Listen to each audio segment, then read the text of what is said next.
और अब बात करेंगे उपचुनाव की जंग की। मिर्जापुर से बड़ी खबर है। 96 उपचुनाव को लेकर समाजवादी पार्टी का बड़ा आरोप। तो एसपी ने निर्वाचन आयोग को लिखी शिकायती पत्र। पीठासीन अधिकारी पर समाजवादी पार्टी ने आरोप लगाया है, मतदान अभिकर्ता नहीं बना रहे पीठासीन अधिकारी। तो एसपी के मतदान अभिकर्ता नहीं बना रहे पीठासीन अधिकारी, तो ये बड़ा आरोप समाजवादी पार्टी की तरफ से।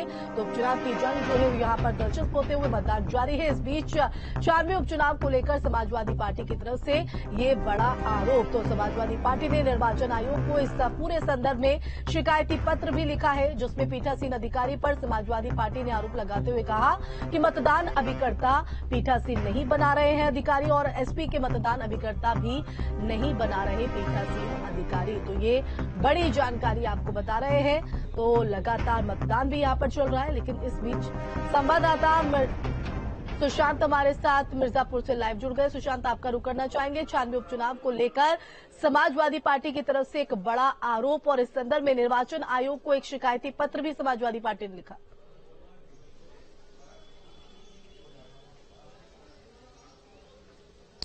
जी बिल्कुल, एक शिकायत पत्र लिखा गया है जिसमें कहा गया है कि जो अभिकर्ता बनाए जाते हैं पार्टियों के, उनको नहीं बनाने दिया जा रहा है। ये आरोप लगाया गया है कि कहीं न कहीं पीठासीन अधिकारी जो है वो समाजवादी पार्टी के साथ जो है वो भेदभाव का रवैया अपना रहे हैं। इसकी शिकायत लिखित तौर पर समाजवादी पार्टी के पैड पर की गई है। आपको 96 सीट की विधानसभा की बात की जाए तो यहाँ पर आप देख सकते हैं, मैं जहाँ पर हूँ ये आदर्श बूथ है, यानी कि जो लालगंज बाजार में ये इंटर कॉलेज है, यहाँ पर आदर्श बूथ बनाया गया है। हालांकि सुबह से काफी कतार लगी हुई थी, पर इस समय जो है वो थोड़ी जो उत्साह है उसमें कमी जरूर देखी जा रही है। उतनी कतार नहीं है लोगों की। यहाँ पर वोटर जो है वो काफी अंतराल पर आ रहे हैं। फिलहाल इस सीट की अगर बात की जाए तो राहुल कौल की मौत के बाद रिंकी कौल अपना दल एस से यहाँ पर चुनाव लड़ रही है, और एक तरीके से देखा जाए तो मिर्जापुर जो कि अपना दल एस का एक गढ़ माना जाता रहा है, अनुप्रिया पटेल यहीं की रहने वाली हैं। तो ऐसे में इस सीट को बचाना अपना दल एस के लिए एक साख का सवाल है। 10 सालों से ये सीट अपना दल इसके पास है। दूसरी तरफ कीर्ति कौल जो समाजवादी पार्टी की प्रत्याशी है, वो भी कड़ी टक्कर दे रही है। उनके पिता भी सांसद और विधायक रहे थे, तो ऐसे में वो काफी दिनों से चुनाव लड़ भी रही है। तो एक कड़ी टक्कर उनकी तरफ से भी दिया जा रहा है। कांग्रेस से अजय कुमार भी मैदान में है। तो देखना ये होगा कि जो मतदान हो रहे हैं वो किन मुद्दों को लेकर के इस बार वोट दिया जा रहा है। हालांकि जो ये पूरा 96 विधानसभा का जो इलाका है, इसे अगर देखें तो मध्य प्रदेश से के सटा हुआ बॉर्डर का इलाका है, पहाड़ी इलाका है, पिछड़ा इलाका के रूप में ये विधानसभा जाना जाता है। कई इलाके ऐसे हैं जहां पर पानी तक की कमी है, वहां पर टैंकर से पानी पहुंचाए जाते हैं। तो इन मूलभूत सुविधाओं को लेकर, मूलभूत जरूरतों को लेकर ये चुनाव हो रहे हैं। बिल्कुल, 96 सीट की जानकारी आपने दी, और अब अभिषेक का भी रुख कर लेते हैं, जहां रामपुर से हमारे साथ वो लाइव जुड़ गए हैं। अभिषेक, आपके पास क्या अपडेट है मतदान को लेकर, और क्या कुछ मुद्दे वहां पर?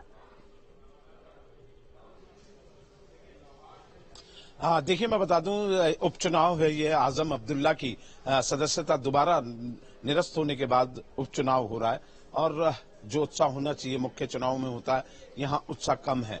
यही ऐसा बूथ है जहां सबसे ज्यादा भीड़ थी सुबह से। मैं बात करने की कोशिश करता हूं। क्या नाम है भैया आपका? राजवीर।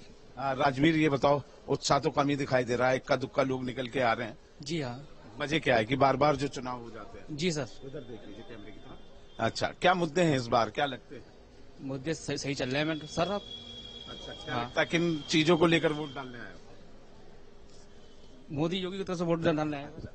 क्या नाम है भैया? कुमारपाल सर। कुमारपाल, यहाँ पर उल्टा हो गया। अपना दल ने मुस्लिम कैंडिडेट कर दिया, बीजेपी ने तो उतारा नहीं, और समाजवादी पार्टी ने अनुराधा चौहान को। तो क्या लगता है कि मुकाबला कैसे चल रहा है? मुकाबला देखो जी, हम ऐसे कह नहीं सकते, इस बात की जानकारी नहीं। अच्छा, तुम किस मुद्दों को लेकर वोट डालने आए? बस अपना वोट है, वोट डालने के लिए आए। कुछ है जहन में कि विकास होगा या ऐसी कुछ बात? विकास के उस पर ही आए वोट के लिए। विकास के उस पर ही आए।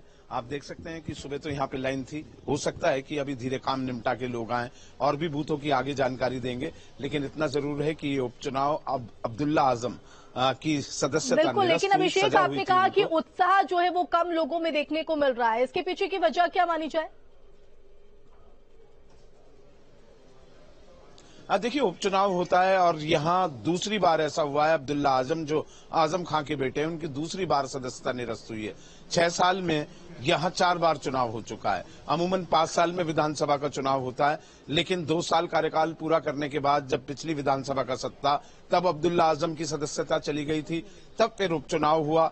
उसके बाद फिर से अब्दुल्ला आजम खड़े हुए, चुनाव जीते। ये जो 2022 का विधानसभा चुनाव हुआ और फिर 2023 आते आते उनकी विधानसभा की सदस्यता सजा होने की वजह से फिर चली गई। उसके बाद अब फिर ये उपचुनाव यहाँ पर हो रहा है, तो शायद पब्लिक को भी ये लग रहा है कि बार बार यहाँ उपचुनाव होते रहते हैं, इसलिए उत्साह ये कम है। हो सकता है कि दिन जैसे जैसे चढ़े उसके बाद उसके हिसाब से मतदाता निकले, लेकिन उपचुनाव में या तो बहुत ज्यादा वोटिंग होती है, कोई हादसे में कोई उम्मीदवार की मौत हो जाए या कोई दुर्घटना हो जाए, तब एक से स्फूर्त पब्लिक निकल के आती है। नहीं तो उपचुनाव जो एक आध सीट पे होता है तो उसमें टेम्पो पूरी तरीके से बन नहीं पाता। बिल्कुल, अभिषेक और सुशांत, आप दोनों ही मतदान को लेकर नजर बनाए रखिएगा। फिलहाल बहुत शुक्रिया वहां की तस्वीरें दिखाने के लिए और किस तरह के मुद्दों को ध्यान में रखते हुए मतदान यहाँ पर वोटर जो है वो कर रहे हैं, वो देखने वाली बात रहेगी। यहाँ